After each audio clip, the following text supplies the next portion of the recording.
All right, so we may finally be getting some good news coming out of Alberta. We'll see, though, in that the Justice Center takes Alberta to court to end the lockdowns. So let's read a little bit about this here.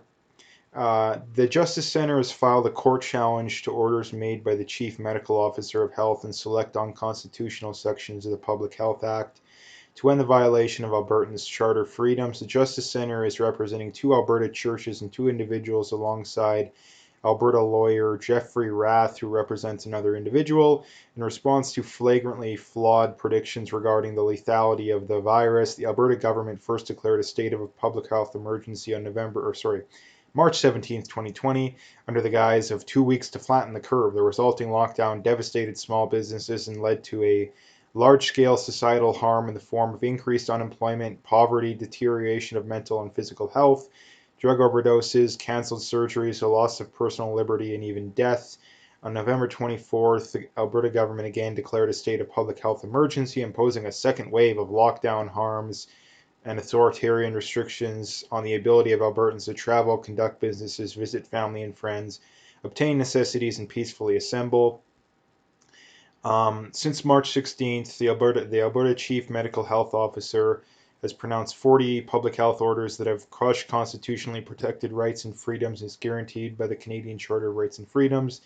The latest round of orders outlaw people visiting friends and family or holding small gatherings in their homes and restricts outside gatherings, weddings, and funerals to a measly 10 people. As part of the court challenge, the Justice Center will argue that the CMOH orders violate multiple charter protected rights, such as the right to peacefully assemble, the right to visit friends and family, the right to freely practice religious beliefs, the right to travel and conduct businesses and earn a living. The Justice Center will further argue that these constitutional rights violations are not justified because lockdowns cause far more harm rather than the lockdown measures may prevent. Again, they go on a little bit more. You can check it out if you want. But again, what I think is going to come out of this is not a whole lot because the legal system in Canada, and I mean, well, pretty much every country, to be honest, is completely broken. And I mean, the difference being in somewhere like Canada or the States is that we still like to pretend that we're a free country and that we have this great democracy and all these, we got the rights and we got the Constitution it's all BS because it doesn't matter what the piece of paper says. It doesn't matter. It doesn't matter the garbage they teach you in school. What matters is it going to hold up in the courts? And if it doesn't hold up in the courts, it's meaningless. This is the thing that whenever you bring up free speech to these people, they say, "Oh no, we have the Charter of Rights and Freedoms." In the states, you got the Constitution. Well, it means jack. You know what? If it's not held up in the courts, the same goes for this stuff too. It doesn't mean anything if it's not held up in the courts. So again, we are not a free country. Bar none, we are not a free country anymore. Like I said, what's going to come to this? Maybe if there's any justice, it'll be shot down. Like this would be the final nail, the final nail, the final straw. If nothing comes out of this, it's all over. Everything's completely meaningless because there's no justification behind this. And this is what my argument has been centralized around for a long time. And that the argument from the other side is, oh, you want people to die and people are dying because of you. Well, no, that's not true. The only way that argument would make sense, and the only way it would make someone like me wrong, is if there's a clear correlation, not just a little bit. Like, because they'll point out this, oh, look at Australia. Well, no, it doesn't make a difference. There needs to be a pretty much perfect correlation between lockdowns and mask mandates and a reduction in not only just cases, because those are incredibly flawed, but also deaths. And there isn't. It's very obvious. I mean, look at the GTA. They've had um, their their lockdown going on for more than 2 weeks. They just had 1,900 cases yesterday or 2 days ago. It doesn't make a difference at all. It makes no difference. So again, when people bring this up, oh, people are dying because you want to go to the gym or you want to earn a living. Oh, the horrors of wanting to, better yourself and earn a living. Like, this is where we're at in society. Like, seriously, that's where we're at. It's just, it's incredibly insane. It is incredibly insane. Um, and again, I don't know what their play is going to be. I don't know what the other side's play is going to be because if this stuff goes to court, like you'd think that a lot of this stuff's going to be brought to light. Like you'd think a lot of this would be brought to light. So again, it's going to be interesting to see how this goes nonetheless. Um, so this is from CP24 uh, saying updated York Region's top public health doctor not convinced the lockdown will help bring cases down in the region. Um, this is just like thanks Captain Obvious. This is one of those kind of statements, and that yeah, of course we know that, and this is another thing I wanted to touch on that I've talked a lot about before. But whenever you talk to the people that support the lockdowns and all this kind of stuff, they always centralize their argument around two things, which are both one is just flat out false, and the other one's incredibly misleading. The first one being the lockdowns and the mask mandates reduce cases, which is patently false. It couldn't be. If anything, there's an opposite correlation. If anything, there's a correlation between lockdowns and mask mandates and an increase in cases. But again, I think that's more or less because of the amount of the amount of false positives. In that, again, if you lock people down, it's going to make them more paranoid, which means, oh, I'm going to go get tested, right? And, not to mention if there's lockdowns, more people are probably going to be forced to get tested, which means you're probably going to get more cases. So I don't think there's necessarily a correlation between lockdowns and more cases, but there certainly appears like there is. But I think it's because of other factors. But again, that's the one thing they bring up, and that it's completely false. They think that lockdowns reduce cases and deaths, which is patently false. And the other thing they bring up is, oh, well, the doctors all agree with us. The doctors all agree with. No, that's complete bunk. That's complete bunk. Number one, the WHO doesn't even agree. The goddess of the the literally the highest level of advice that we've been taking this entire time doesn't even agree with it anymore, right? The WHO doesn't agree with it anymore.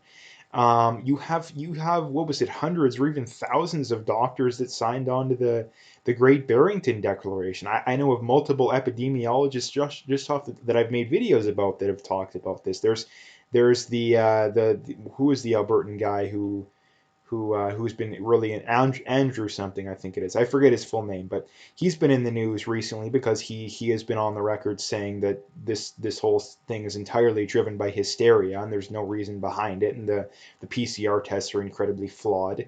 Um, so again, there is tons of quote unquote experts that disagree with the lockdowns. There's tons of them, right? And not to mention, there's a lot of them that are scared to speak up because they're going to lose. They're scared they'll lose their license, or at the very least there'll be backlash, right? At the very least there'll be backlash. Like I know I have a family member who talks about this, that they were at the doctor's office, the last time I talked to them the other day, and they said, oh yeah, my doctor said, yeah, I never use hand sanitizer. I wear a mask only when I absolutely have to. Like they said, yeah, they don't believe in any of this garbage. But do they tell people that? No. The only reason they talk to the family member about it is because they know they have their head on straight and they won't, dox them or do any of that crazy stuff. So, yeah, this is the thing I wanted to bring up. That again, the when they use that argument, it's not an argument. And this is the other thing too, that you can get a doctor, you can get a study, you can get a quote unquote expert,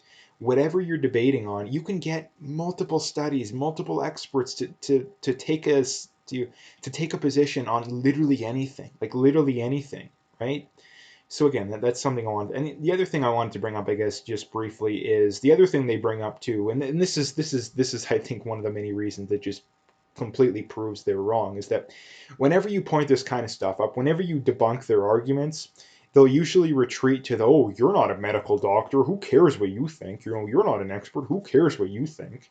Or they'll be like, oh, I know a doctor and they told me that we should be paranoid and we should be wearing the tinfoil hats and all this garbage, therefore you're an idiot, right? Like, that's what they bring up. But again, by making that argument, it is a confession that you don't have an argument.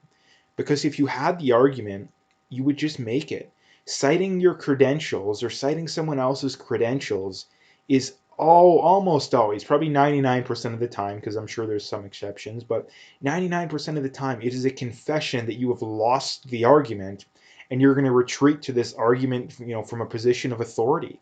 Again, if you actually, and here's the thing, if you actually were so much more knowledgeable than the person you're debating, it should be incredibly easy for you to destroy them in a debate. It should be incredibly easy, But the fact that they don't do that just goes to show they don't have a good argument, so they have to retreat to this, oh, you're not a medical doctor. It's such a stupid argument. It's terrible.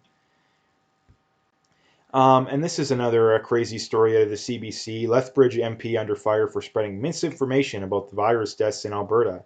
Lethbridge MP Rachel Harder sharing of an article on Facebook that says only 10 otherwise healthy people have died of the virus in Alberta has triggered angry responses from people who say she is showing a lack of compassion and empathy for those who've died from the disease. Now, I believe that number is actually correct. Again, even according to the Alberta Health, sorry, it's 11, right? So again, you look at people with 3 or more condition, it's the vast majority. So where is the misinformation here? Where is the misinformation? She's correct, right? She's technically the number here they cite is 11, but who cares about the difference between 10 and 11, right? That's not relevant, even though, I mean, technically that is one person, but again, that is not relevant. So this is the thing that I just can't stand, is that it's not misinformation. This is the worst. This is one of the worst parts about society, and this is why society has gone so backwards. Is that we can't have honest and cordial conversations. It's just not possible these days because we have one side when many of these big issues, we have one entire side of the debate that can't be discussed openly, right? You can't discuss the other side of this debate openly. You can't discuss the other side of, welfare seriously. You can't discuss all the negative ramifications that come from that. You can't discuss the negative ramifications that come from giving people free healthcare. You just can't do it, right? You can't discuss the negative ramifications of, single parenthood. Again, those are just things off the top of my head. You just can't do it without being viciously attacked, even though they're right on every one of those things. Like, beyond a shadow of a doubt, they're right. But you can't discuss it because you'll be viciously attacked. Again, what exactly is misinformation that she said here? Now, again, maybe there's something I'm missing here, but again, the number is correct. 11 people with no comorbidity, according to the government's own numbers, died. And again, so again, where exactly is the misinformation here? Where is the misinformation? And this is the thing that really bothers me too about these kind of people, is that they're so worried about misinformation, but yet they were the same people that pushed Russia collusion, Trump, the Fine People hoax, like all this kind of this blatant, obvious misinformation. They weren't concerned about that. Kavanaugh, they weren't concerned about that. They gladly pushed that misinformation. The mainstream media gladly pushed the misinformation coming out of China, right? They defended Haidu and Tam when they were defending China's obviously fake numbers. Like again, a monkey could have figured out the numbers were fake coming out of China, but yet did they call China out on that? Well, no, they didn't. So again, they're not concerned about misinformation. This is the reason why the argument or the debate on this kind of stuff tends to be derailed. Is that the argument usually centralizes around misinformation. That has nothing to do with it, because the people here, like CBC, claim to be worried about misinformation. It's got to be like the Onion. That's an Onion title, or a Babylon Bee would be a better one because the Onion's a joke. Um, because they're not worried about misinformation. They couldn't be any less worried about misinformation. That basically why they exist. So again, this is something that just really bothers me that I wanted to bring up. And the last thing to bring up is from the post millennial here, Paul Mitchell saying, Trudeau Liberals spend 12.8 million to create jobs in Kenya. Layoffs immediately follow. With Canadian unemployment through the roof, the Liberals are paying money to African companies that then lay off their employees and pocket the money. Absurd. Now, again, there's many aspects to this. The first and obvious one being, when we have so much pain and suffering going on right now in Canada, why in the world are we sending money overseas? Like, I've never heard a good argument for this. I have never heard a good argument of someone defending the entire concept of foreign aid, unless your country is here's my conditions on when we could start considering sending out foreign aid. Number one, unemployment rate has to be incredibly low, like literally record lows. Number two, wages need to be going up. I think that's another big one. Number three, I'd say taxes need to be going down because they're way too high on pretty much everyone. Um, Again, those would be the main things just off the top of my head that I would need to see before we can start even thinking about sending money to foreign countries. Now, again, one of the arguments I would guess would come up is, oh, you don't want to help the poor people in here. You hate poor people. No, that's a terrible argument because number one, is there any I mean the main thing being is that when you send money to these governments, a lot of time there's no oversight. They just give the government the money. The government siphons off however much they want, and poof, who cares, right? And in these cases, if they're directly sending it to a company, again, the left hates corporate corruption so much, but they could care less about corporate corruption when it comes to this. Like, again, if we send this money to these companies, do you honestly believe that the people at the top of these companies are not going to pocket at least some of that? Like, I would bet every dollar I have that they will pocket at least some of it that they otherwise don't need. So again, like this is the thing too, that I boggles my mind how people can actually defend the concept of foreign aid when we have so much pain and suffering going on here too. It boggles my mind, right? It just boggles my mind. Um, so anyway, that's what I wanted to talk about today. If you liked the video, make sure you hit that like and subscribe if you haven't already. Make sure you check out those links below. Follow me in those other platforms. If you want to donate, you can do that as well. There's links for that. But like I say, at the very least, just hit that like and subscribe and stay tuned for more.